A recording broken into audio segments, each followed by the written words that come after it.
ఈరోజు గౌరవ ముఖ్యమంత్రి చంద్రబాబు నాయుడు గారి ఆదేశాల మేరకు నియోజకవర్గంలో ప్రజా దర్బార్ కార్యక్రమాన్ని నిర్వహించడం జరుగుతూ ఉంది.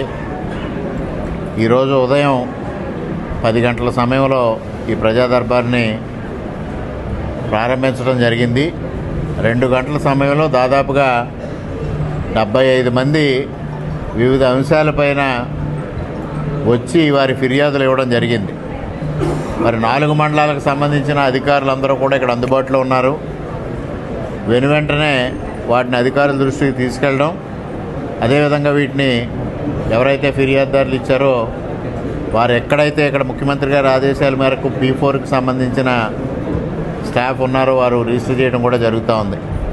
ప్రధానంగా గత ప్రభుత్వ హయాంలో జగనన్న రీసర్వే పేరుతో రైతులకి జరిగిన ఇబ్బందులకు సంబంధించి రీసర్వేకి సంబంధించిన ఫిర్యాదులు అతి ఎక్కువగా ఉన్నాయి.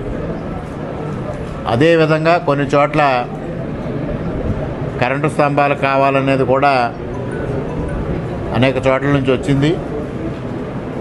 గత నెల రోజుల క్రితం నుంచి ఈ నియోజకవర్గంలో క్యాడర్కోతో నల్లమిల్లి అనే కార్యక్రమం ద్వారా వచ్చినప్పుడు కూడా ఎక్కువ ఈపీడీసీలకు సంబంధించిన సమస్యలు వచ్చినాయి. దానికి సంబంధించి ఇప్పటికే జిల్లా అధికారులు ఈ నియోజకవర్గానికి దాదాపుగా 120 పోల్స్ని శాంక్షన్ చేసినట్టుగా ఈరోజు ఉదయమే నాకు సమాచారం అందించారు. అవన్నింటినీ కూడా రిజాల్వ్ చేసే దిశగా ముందుకు వెళ్తూ ఉన్నాం. అదేవిధంగా మరొక ప్రధానమైన అంశం ఏంటంటే ఎన్టీఆర్ భరోసా పెన్షన్లు కావాలనేది ఒకటి, వికలాంగుల పెన్షన్లు కావాలనేది ఒకటి కూడా చాలా ఎక్కువ సంఖ్యలో రావడం జరిగింది. ఇంకొక ప్రధానమైన ఆసక్తికరమైన అంశం ఈ అనపత్తికి సంబంధించి ఏంటంటే గత ప్రభుత్వ హయాంలో వైసీపీ నాయకులు ఆక్రమణలకి ఏదైతే పాల్పడ్డారో ఆ ఆక్రమణలను తొలగించమని కూడా పెద్ద ఎత్తున ఫిర్యాదులు రావడం జరిగింది. దాంట్లో ప్రధానంగా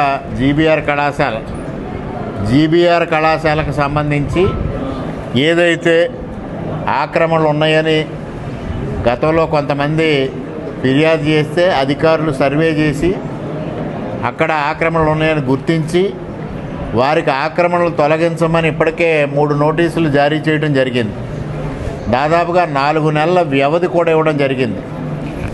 అయినప్పటికీ కూడా వారు అనారోగ్య కారణాలు చూపించి దాన్ని వాయిదా వేయడం జరుగుతూ ఉంది. మనకు తెలుసు, గత 3 సంవత్సరాలుగా యనపత్తి ప్రాంతంలో అందరికీ తెలుసు, జీబీఆర్ కళాశాల కరెస్పాండెంట్ గారు అనారోగ్య కారణాలతో హైదరాబాదులో ఉంటున్నాను అని ఒక సాకుతో ఇక్కడ చెప్పి తప్పించుకుంటా ఉన్నారనే సంగతి తెలుసు. వారు అప్పుడప్పుడు చాలా సౌకర్యవంతంగా హైదరాబాద్ నుంచి ఫ్లైట్లో కానీ కారులో కానీ అనపర్తి పర్యటించి వెళ్ళడం కూడా నా కళ్ళారా నేను కూడా చూశాను. అయినప్పటికీ కూడా వారు నాకు అనారోగ్యంగా ఉంది, ఆరోగ్య శాఖకు సంబంధించి లేకపోతే హాస్పిటల్కి సంబంధించి డాక్టర్స్ ప్రయాణం చేయొద్దు అని చెప్తా ఉన్నారు. నేను ప్రధానంగా కోరేది ఒకటే, మీరు 3 సంవత్సరాలు ఇక్కడ లేకపోయినా మీ మీ కాలేజీ యాజమాన్యం ఎక్కడా ఆటంకం లేకుండా రెగ్యులర్ కార్యక్రమాలు కాలేజీకి సంబంధించి అడ్మినిస్ట్రేషన్ జరుగుతూ ఉంది. ఆ అడ్మినిస్ట్రేషన్ జరుగుతూ ఉన్నప్పుడు ఇక్కడ ఆక్రమణలు తొలగించడానికి మాత్రం మీ ప్రజెన్స్ అవసరం ఎందుకు ఉందో ఎవరికీ అర్థం కాదు. అయినప్పటికీ మీరిచ్చిన అభ్యర్థనను పరిశీలించి అధికారులు మీకు సమయం ఇస్తానే వెళ్తున్నారు. ఇవాళ ఆ ప్రాంతానికి చెందిన కొంతమంది ఒకటే ప్రశ్న వేస్తూ ఉన్నారు. ఆంజనేయ నగర్లో ఆక్రమణ లేకపోయినప్పటికీ జీబీఆర్ కళాశాల ఆక్రమణల్ని చేసిన దాన్ని కాపాడడం కోసం ఆ రోజు రాత్రికి రాత్రి ఆంజనేయ నగర వాసులను ఇబ్బంది పెడుతూ మాజీ ఎమ్మెల్యే గారు అక్కడ గోడ కట్టించారు. మరి ఈరోజు ప్రభుత్వం ఎందుకు చర్యలు తీసుకోవటం లేదో ఒక ప్రశ్న లేవనెత్తారు. అది చాలా సహేతుకం. నేను సంబంధిత అధికారుల్ని, కలెక్టర్ గారిని, ఆర్డీఓ గారిని అడ్రస్ చేసి సత్వరమే ఒక నిర్ణయం తీసుకోమని కోరాను. మరొక ప్రధానమైనది ఏంటంటే ఎక్కడైతే పాత ఊరిలో ఇప్పుడు చిన్న బాపనమ్మ అని ఒక బాపనమ్మ తల్లిని పెట్టి అక్కడ కొత్త అమ్మవారు రాకుండా అనేక రకాలుగా పంచాయతీ స్థలాన్ని ఇబ్బంది పెడుతున్నారో ఆ స్థలం పంచాయతీ స్థలం అన్యాక్రాంతం అవుతుంది, దాన్ని పంచాయతీ అవసరాలకు వినియోగించితే బాగుంటుందని ఒక సలహా ఇస్తూ ఒక నాయకుడు రిప్రజెంటేషన్ ఇచ్చారు. దానిపైన కూడా అధికారులకు సూచించడం జరిగింది. మరొక ప్రధానమైనది ఏంటంటే ఆంధ్రా బ్యాంక్ వీధి ఏదైతే ఉందో, ఆంధ్రా బ్యాంక్ వీధి పూర్వం చాలా విశాలంగా ఉండేది, అది ఆక్రమణకు గురైంది. ఇప్పుడు ప్రస్తుతం ఉన్న గాంధీ బొమ్మ జంక్షన్ నుంచి చివర ఐఎల్టీడీ ఏదైతే ఆక్రమణలు తొలగించాలనేది ఒకటి కూడా వచ్చింది. అవన్నీ పరిశీలించమని అధికారులకు ఇచ్చాం.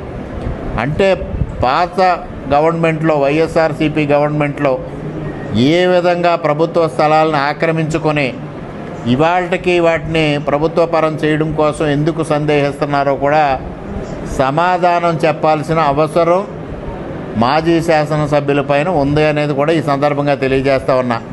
వారు ఒకటే చెప్తూ ఉన్నారు, విద్యారంగం, వైద్య రంగం ప్రైవేటు పరం కాకూడదు అని ఈ మధ్యకాలంలో వారు ఊకదంపుడు ఉపన్యాసాలు ఇవ్వడం జరుగుతూ ఉంది. మరి విద్యారంగం ప్రైవేటు పరం కాకూడదు అంటే ఎప్పుడో గొలుగూరి బాపిరాజు గారు స్త్రీ విద్యను ప్రోత్సహించాలనే ఉద్దేశంతో ఈ ప్రాంత రైతాంగం దగ్గర విరాళాలు వసూలు చేసి కాలేజీ నిర్మాణం చేస్తే మొన్న వైఎస్ఆర్ ప్రభుత్వ హయాంలో దాన్ని ప్రైవేటు పరం ఎందుకు చేశారు? సమాధానం సూర్యనారాయణ రెడ్డి గారు చెప్పాలి. మరి వైద్య రంగం ప్రైవేటు పరం కాకూడదన్నప్పుడు మీరు ప్రైవేటు వైద్యులా, ప్రభుత్వ వైద్యులా? మీ కుమారుడు ప్రభుత్వ వైద్యులా, ప్రైవేటు వైద్యులా?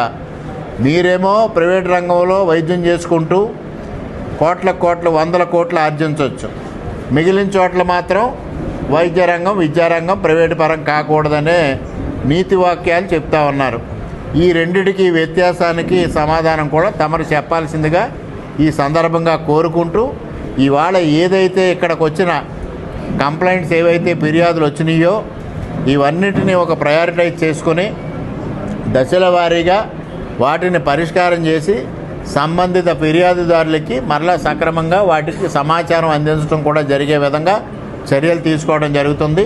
అదేవిధంగా ముఖ్యమంత్రి గారి కార్యాలయంతో కూడా అనుసంధానం చేయడానికి ఇక్కడ అధికారులు ఉన్నారు. ఇక్కడ అన్ని ఫిర్యాదులు కూడా ముఖ్యమంత్రి గారి కార్యాలయానికి రిపోర్ట్ చేయడం జరుగుతుంది.